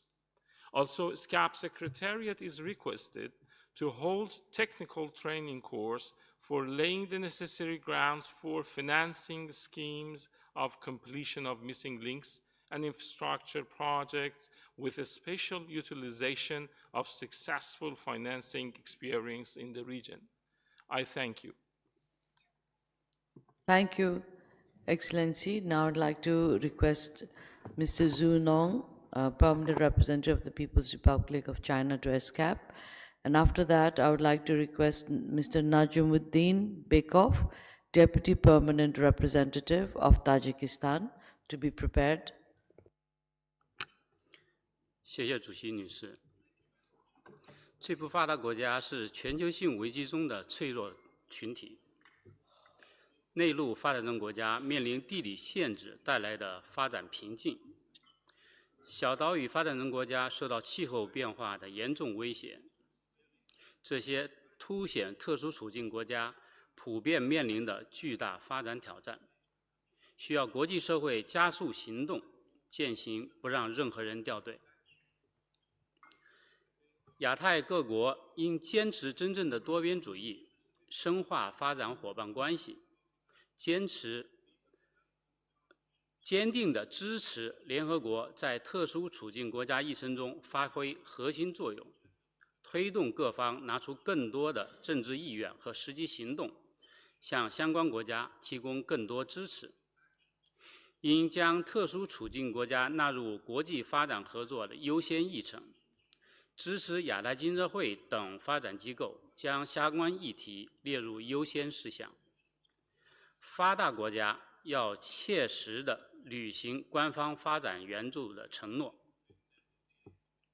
应创造有利于特殊处境国家发展振兴的国际环境，支持其加强互联互通，更好地融入区域和全球价值链。女士们、先生们，中国坚定支持特殊处境国家的发展努力。中国共产党20届3中全会提出，中国将扩大对最不发达国家单边开放。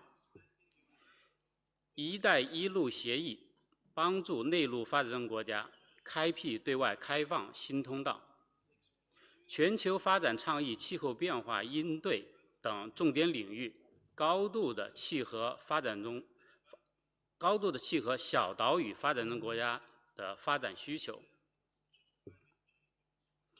中国积极支持亚太经合会发挥独特作用，通过中国亚太经合会合作基金等资助亚太经合会秘书处开展特殊处境国家经济结构转型、气候融资等务实项目，并且做出了积极的贡献。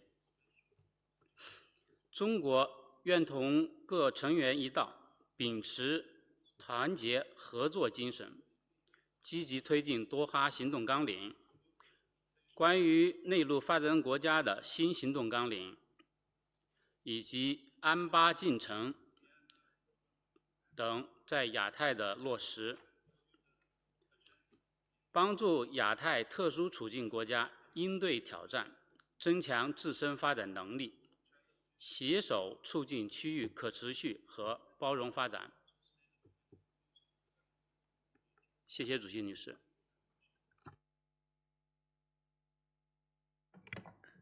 Thank you, Excellency. Now I'd like to request Mr. Bekov, Deputy Permanent Representative of Tajikistan, to take the floor. And after that, Mrs. Lala Mehdi Veya, Second Secretary, Economic Cooperation Department, Ministry of Foreign Affairs of Azerbaijan, to be prepared for her delivery.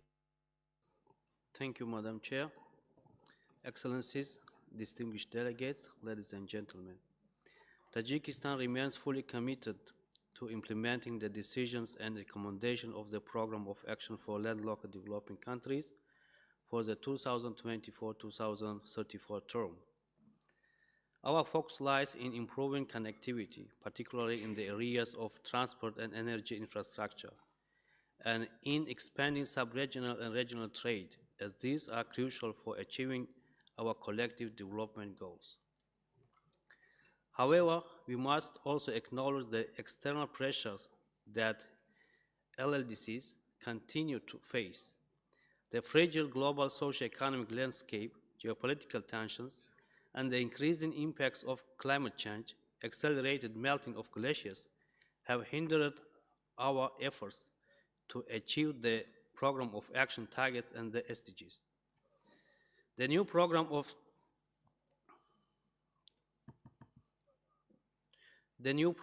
Action for LLC, which is integrated part of the 2030 Agenda for Sustainable Development, should accelerate the achievement of the SDG by LLDCs. It is therefore imperative that we strengthen our partnerships, particularly in financing, to build resilience and ensure sustainable growth.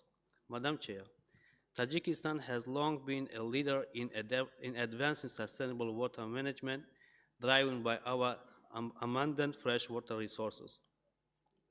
We have actively promoted international water initiatives and championed efforts to achieve Sustainable Development Goal 6. Despite our commitment, significant financial investments are needed to meet water-related goals. Through our leadership in the International Decade for Action Water for Sustainable Development 2018-2028, the Dushanbe Water Process, and as a host for the 2028 UN Water Conference, Tajikistan remains dedicated to advocating for increased global financial support to bridge the financing gap and achieve SDG 6 actively. To achieve SDG 6 in the regional level, Tajikistan is sponsoring the draft resolution entitled Strengthening Cooperation on Water and Climate Change Nexus for Sustainable Development in Asia and Pacific, which will be adopting during this session on 25th April under the Agenda 11. As a co-facilitator of UNGA resolution, Decade of Action for Cryospheric Sciences 2025-2034, and host of the International Conference on Glaciers Preservation in Dushanbe on 29th and 31st May 2025, Tajikistan looks forward to welcoming you all in Dushanbe this coming May and to continue close cooperation to jointly addressing issues related to rapid melting of glaciers, as well as other pressing issues by LDCs. I thank you for your attention. Thank you. Now I'd like to request Mrs. Lala Medivaya, Second Secretary of Azerbaijan, to make a statement, and after that, Mr. Bhaskar Kalra, Assistant Permanent Representative to ESCAP, Embassy of India, to please make his statement after Azerbaijan. Thank you, Madam Chair. Excellencies, distinguished colleagues. It's an honor to address the Commission under Agenda Item 4, Special Body on the Least Developed, Landlocked Developing, and Small Island Developing States. Countries in special situations in Asia and the Pacific face various challenges and constraints to the achievement of their development goals. These countries require both targeted programs adapted to their specific needs, as well as relevant solutions within the context of the global and regional development issues affecting them. Against this backdrop, frameworks adopted in support of the countries in special situations are important tools that provide much-needed global context for cooperation and necessary direction to undertake specific actions. In this respect, landlocked developing countries continue to merit special attention, and we welcome the Program of Action for Landlocked Developing Countries for the decade 2024-2034. Mobilization of resources from international and regional financial institutions, bilateral donors, and multilateral mechanisms remains a priority area, and it is critical that the international commitment to climate change produces tangible actions. The new collective quantified goal on mobilizing at least $300 billion annually for developing countries adopted at COP29 in Baku last year is an essential enabler for sustainable development and achieving global climate goals. Azerbaijan, which is a landlocked developing country, has attached great importance to the integration in global economy as an important policy choice to achieve sustainable and inclusive development and accelerate economic diversification. Cooperation with ESCAP in this respect has translated into the establishment of the United Nations Special Program for the Economies of Central Asia, also called SPECA, which is supported by ESCAP and UNICE respectively, and aims at facilitating economic cooperation in the region. Regional cooperation is crucial in order to develop adequate transport infrastructure networks and complete missing links connecting landlocked developing countries. SPECA is therefore an important cooperation platform connecting us with our Central Asian partners to work together towards our shared objectives.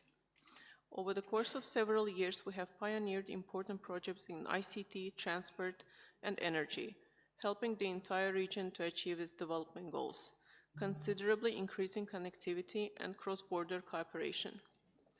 The Baku-Tbilisi-Kars railway line, which was officially opened in 2017, stretching approximately 850 kilometers, 500 of which run through the territory of Azerbaijan, represents the shortest route connecting Europe and Asia. An integral part of the Eurasian map today, it has not only contributed to the stability and security in the region, but also significantly enhanced its annual carrying capacity. Furthermore, the Trans-Caspian International East-West Transport Corridor, the Middle Corridor, which has emerged as the fastest and most direct trade route from Asia to Europe, is witnessing a significant surge in container shipments, marking a transformative shift in global trade dynamics. Recent data reveals that container shipments along this crucial trade route have skyrocketed 14-fold in just the first 7 months of 2024, highlighting the corridor's increasing significance and the immense economic potential it offers. Digitalization is another important tool for making the transport route more efficient. In this regard, the SPECA roadmap for digitalization of multimodal exchange of data and documents along the Trans-Caspian Transport Corridor provided a strong push for the process. Regional energy security remains the cornerstone of our vision. Azerbaijan has demonstrated leadership in this regard by initiating a number of large-scale projects which have fostered social-economic progress of the larger region, establishing us as a reliable partner. Southern Gas Corridor, which represents a 3,500 kilometer long integrated pipeline system, is the main artery for the energy security for many countries. Finally, to encourage sustainable growth and diversify energy supply, Azerbaijan is determined to develop its renewable energy potential and accelerate energy transition in the coming years. Together with Georgia, Hungary, and Romania, we're establishing a green energy corridor in the region through the Black Sea Submarine Cable Project. It will supply renewable energy generated in Azerbaijan to European markets via cable along the bottom of the Black Sea. I thank you for your attention. Thank you, Madam Medivaya from Azerbaijan. Now I'd like to request Mr. Bhaskar Kalra from India to make his presentation. Thank you, Madam Chair. India has been very conscious of the special situation of the small island developing states, LLDCs and LDCs, especially in the face of climate change and other challenges. This has shaped and reinforced our long-standing and traditional bonds of friendship as a fellow developing country from the global south. We appreciate the consistent support extended by ESCAP and SIDS to the SIDS in their endeavor to ensuring sustainable development for their people. This has complemented our efforts in supporting small island developing states. Madam Chair, India also recognizes the progress made on the implementation of the Samoa Pathway and the Mauritius Strategy and believes that the momentum gathered during the implementation of these roadmaps will continue to fuel the work before us in implementation of the Antigua and Barbados agenda for SIDS. International development partnerships will continue to play an important role in assisting the SIDS, particularly in the areas of renewable energy, disaster risk reduction, digitalization, and the creation of digital public infrastructure. India, for its part, will continue to support SIDS through our long-standing development partnerships that include concessional financing, grant assistance, capacity building, and training programs. Apart from these, we also have regional initiatives like the Forum for India-Pacific Island Cooperation, which is aiming for all-round development of the SIDS in the Pacific. Under the Indian Technical Economic Cooperation Program, over the last 10 years, almost 6,000 people from our SIDS partner countries have attended training courses in India. We are hoping to increase this number in the coming years. India is also the first responder in the aftermath of disasters affecting SIDS in the Pacific and the Indian Ocean region and has delivered emergency humanitarian and developmental assistance to them. Since 2017, through the India-UN Development Partnership Fund, we have also focused on supporting the SIDS in their developmental endeavors through demand-driven sustainable development projects. The fund supports over 80 projects in 57 countries, of which half are small island developing states. India leads several global initiatives such as the International Solar Alliance and the Green Grids Initiative, One Sun, One World, One Grid, the Infrastructure for Resilient Island States, the Coalition for Disaster Resilient Infrastructure, and the Global Biofuel Alliance, which benefit our Pacific partners and other small island developing states. I thank you, Madam Chair. Thank you, Mr. Kalra. This concludes the list of speakers under agenda item 4. I thank all for their enriching remarks at this very interesting and important session. And now I'd like to call on the Secretariat to make an announcement. Thank you, Chair. We have an important announcement because we had previously communicated that we would announce the results of the elections of the governing councils on Friday, but we need to convene a second round of elections for the governing councils of CSAM and CIAP. Therefore, we're announcing the results of the elections now and explaining how the second round of voting will be conducted, and an official communication will be circulated to all the member states. So first, for the Asian and Pacific Training Center for Information and Communication Technology for Development, APC-ICT, the voting results are as follows. So we had 39 members present and voting, and the required majority was 20 votes. And so Bangladesh obtained 29 votes, Cambodia 31, India 36, Kazakhstan 30, Philippines 33, Russian Federation 29, Thailand 33, and Uzbekistan 30. And therefore, all the countries are elected to the Governing Council of APC-ICT on the first round. Then turning to the Asian and Pacific Center for the Development of Disaster Information Management, APDIM, we had 39 members present and voting, and the required majority was 20 votes. And the results are as follows. Bangladesh obtained 30 votes, Cambodia 23, India 30, Kazakhstan 24, Macau, China 24, Maldives 30, Mongolia 30, Pakistan 26, Turkey 29, and Uzbekistan 18. Therefore, having obtained the required majority, Bangladesh, India, Kazakhstan, Macau, China, Maldives, Mongolia, Pakistan, and Turkey have been thus elected as members of the Governing Council for the term 2025-2028. Now for CSAM, I turn to the results for the election of the Governing Council of the Center for Sustainable Agriculture Mechanization, CSAM. The results of the voting are as follows. We had 39 members present and voting, and the required majority was 20 votes. Cambodia obtained 19 votes, India 31, Kazakhstan 12, Malaysia 25, Mongolia 17, Pakistan 17, Philippines 26, Republic of Korea 30, Sri Lanka 22, Thailand 31, Uzbekistan 12, and Vietnam 30.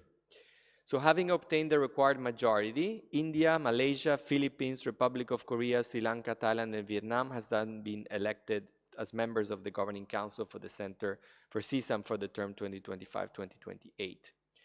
Since one seat remains to be filled for the Governing Council for the Center for Agricultural Mechanization, pursuant to Rule 69 of the Rules of Procedure of the Economic and Social Council, the ballot shall be restricted to the two unsuccessful candidates having obtained the largest number of votes. Cambodia has obtained the largest number of votes among the unsuccessful candidates. Mongolia and Pakistan have both obtained the second largest number of votes among the unsuccessful candidates. Pursuant to Rule 69, in the case of a tie in the first ballot among the candidates obtaining the second largest number of votes, a special ballot shall be held among such candidates for the purpose of reducing their number to 2. Therefore, a special ballot between Mongolia and Pakistan will be held tomorrow, Wednesday, 23rd of April, between 8:30 and 9:30 a.m. in Conference Room 1 to determine which candidate will run in the second ballot against Cambodia. I repeat, a special ballot between Mongolia and Pakistan will be held tomorrow, Wednesday, 23rd of April, between 8:30 and 9:30 a.m. in Conference Room 1 to determine which candidate will run in the second ballot against Cambodia. The second round of balloting will take place tomorrow, Wednesday, 23rd of April, in Conference Room 1 from 11 to 13 hours. So after the special ballot, we'll decide who between Mongolia and Pakistan will run against Cambodia, and then the second round will be from 11 to 13 hours. Then we turn to the results of the election of the Governing Council of the Statistical Institute for Asia and the Pacific, and the results are as follows. We had 40 members present and voting, and the required majority was 21 votes. Cambodia has obtained 16 votes, China 28, Georgia 19, India 29, Kazakhstan 16, Malaysia 26, Mongolia 21, Pakistan 19, Philippines 31, Republic of Korea 29, Samoa 13, and Thailand 29. So having obtained the required majority, China, India, Malaysia, Mongolia, Philippines, Republic of Korea, and Thailand has thus been elected as members of the Governing Council for the Statistical Institute for Asia and the Pacific for the term 2025-2028. Since one seat remains to be filled on the Governing Council of SIAP, the Commission shall have to proceed on a second round of balloting to fill this seat. Pursuant to Rule 69 of the Rules of Procedure of ECOSOC, the ballot shall be restricted to the unsuccessful candidates having obtained the largest number of votes in the previous ballot, but not exceeding twice the number of places to be filled. Therefore, the candidates for the second ballot to fill the one remaining seat are Georgia and Pakistan. The second round of balloting will take place tomorrow, Wednesday, 23rd of April, in Conference Room 1 at 11 a.m., between 11 and 13 hours. And the Secretariat will be pleased to address any questions in relation to the elections. Thank you for your attention. Thank you. I would now like to request the Honorable Mr. Machiu Katamotu Nala Misa, Minister for Housing and Local Government, Republic of Fiji, as Vice Chair, to please kindly preside over the rest of the deliberations today. And I thank the Executive Secretary, the High Representative of LLDC, and the Secretary for being present at this session today. And I thank you all for all your participation. Thank you and have a good evening.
Excellencies, distinguished delegates, we will now continue our discussions on the agenda item 3, theme topic, Regional Cooperation for Resilient and Sustainable Urban Development in Asia and the Pacific.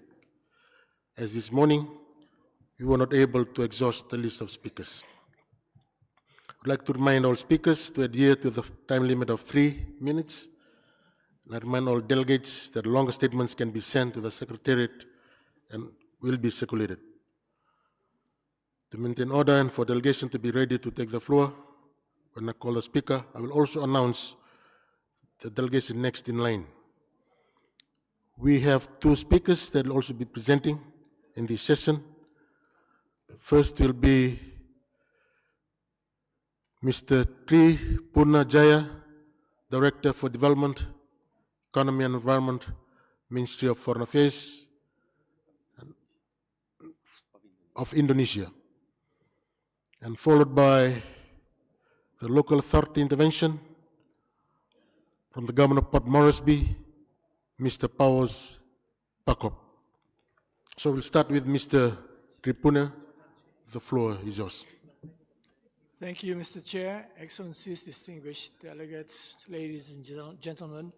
As mentioned by a number of speakers before me, urban areas are central to achieving the SDGs. In our region, cities are the engines of economic growth.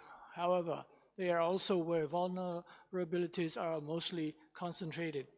From climate-related risks, inadequate housing, to limited access to essential services. To achieve 2030 agenda, it is prerequisite that we strengthen our cities. Through bold collective actions, Indonesia stands firmly behind this shared imperative, placing sustainable urban development at the heart of its national policy priorities. Through our medium-term development plan, we are advancing a polycentric urban system, driving equitable growth beyond major cities and bridging regional disparities. Strategic investments in Indonesia's cities such as Makassar, Medan, and Semarang are done through improving housing, transport, water management, and local governance, strengthening resilience where it matters most. Excellencies, distinguished delegates, on behalf of the Indonesian government, we also take this opportunity to express our utmost appreciation to ESCAP for the excellent support and the continued collaboration, which plays an important role in supporting our national efforts. Not to mention Indonesia's partnership with ESCAP to develop voluntary local reviews in Indonesian cities, namely Surabaya in West Java and soon in Padang. These reviews represent a practical model for accelerating SDG localization, helping local governments align their SDGs priorities and build capacity to monitor progress. We believe it is a model worth expanding across the region. We also value ESCAP's support through the Urban Act project, especially in the cities of Medan and Padang, where national and subnational readiness to climate finance has been assessed and strengthened. The development of bankable climate project pipelines in the cities like Banda Aceh, Batam, and Padang have already unlocked access to international financing, demonstrating the value of strong local planning and multi-stakeholder coordination. These are concrete results with real potential for replication and scale-up across the region. Excellencies, distinguished delegates, Indonesia believes that peer learning and regional cooperation are essential to address the fast-evolving urban challenges. We support expanding platforms for knowledge exchange, technical assistance, and joint innovation among cities across the region. We also encourage the establishment of a regional dialogue on innovative urban financing mechanisms so that more cities, especially mid-sized ones, can access the needed capital to deliver sustainable, inclusive, and climate-resilient development. To conclude, Indonesia stands ready to listen, share experiences, and more importantly, to collaborate with partners and friends across the region to build cities that are more livable, equitable, and future-ready. I thank you.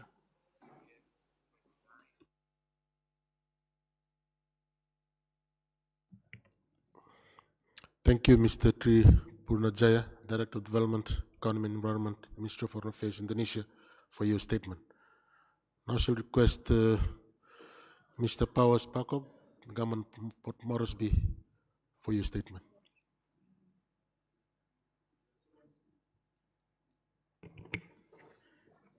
Excellencies, distinguished delegates, Chair, thank you for the opportunity to take the floor. I am Governor of Port Moresby, capital of Papua New Guinea, and I'm privileged to speak on behalf of the organized constituents of the local authorities represented by the Asia Pacific Local Government Coordinating Body. We note the recommendation of the theme study of the 81st Commonwealth Session on Urban Transformation in Asia and the Pacific. From growth to resilient, we emphasize the need for multi-stakeholder partnership and to involve local and regional governments in the process of localizing this recommendation. We acknowledge the recognition of voluntary subnational review and voluntary local review as tools for national and local government integration. Through the years, the number of voluntary national reviews involving local and regional governments have increased around the world. More local and regional governments are engaging in sustainable development goals, monitoring and reporting. We encourage the establishment of a regional peer learning mechanism which can provide technical and financial support to scale up VSR and VLR initiatives and systematically link them to the VNR process. We recommend the development of SDG 11 national roadmap in the region. We advocate the replication and regional sharing of experience on SDG 11 roadmaps and urge governments to co-create national urban policies with local and regional governments and local communities, including youths. We recognize the urgency in addressing the climate emergency at local level. We underscore the ambitious targets and potential of local and regional governments on reducing carbon emission and fostering climate resilience. We encourage the development of national multi-level governance framework, ensuring dedicated roles, funding, and representation for local and regional governments in both the development and implementation of nationally determined contribution. We also call for the full recognition and integration of local climate action plans into national climate strategies and NDCs updates. As frontliners in public service delivery and the closest level of government to the people, we reiterate the need to provide direct access for local and regional governments to development and climate financing. Local actions that need immediate attention should not be delayed by the bureaucracy of business as usual. In this context, we call for the reform of climate and development financing system to ensure direct access windows for local and regional governments and explore the creation of a regional climate finance platform that can better respond to local priorities and accelerate implementation on the ground, including governance that ensures equitable participation of local and regional governments and the engagement of civil society and marginalized groups for a resilient and sustainable Asia-Pacific is essential. We look forward to a continuous dialogue with all levels of government and all stakeholders to strengthen regional solidarity and amplify diverse local voices towards our common goal for a better future. Well, thank you, Chair. Thank you, Mr. Pakop, Governor of Port Moresby, for your statement. This concludes our discussion on the agenda item 3. Just before we adjourn for the day, may I call on the Secretary of the Commission to make an announcement. Thank you, Chair. Just a reminder to delegations that this afternoon there will be some side events hosted by our member states and partner organizations. The side events for this afternoon are shown on the screen and also listed on the Commission website. These side events are open to all participants of the Commission, and most of these meetings are held in a hybrid format, and participants can also join online. We encourage all participants to attend these valuable events. I thank you. Thank you, Secretary. We will resume the discussions tomorrow, Wednesday, 23rd of April at 9:00 hours sharp. Take up the agenda item 2B. Sub-regional perspectives on current and emerging policy issues for inclusive and sustainable development in Asia and the Pacific. Thank you, distinguished delegates. The meeting is adjourned, and we'll see you tomorrow.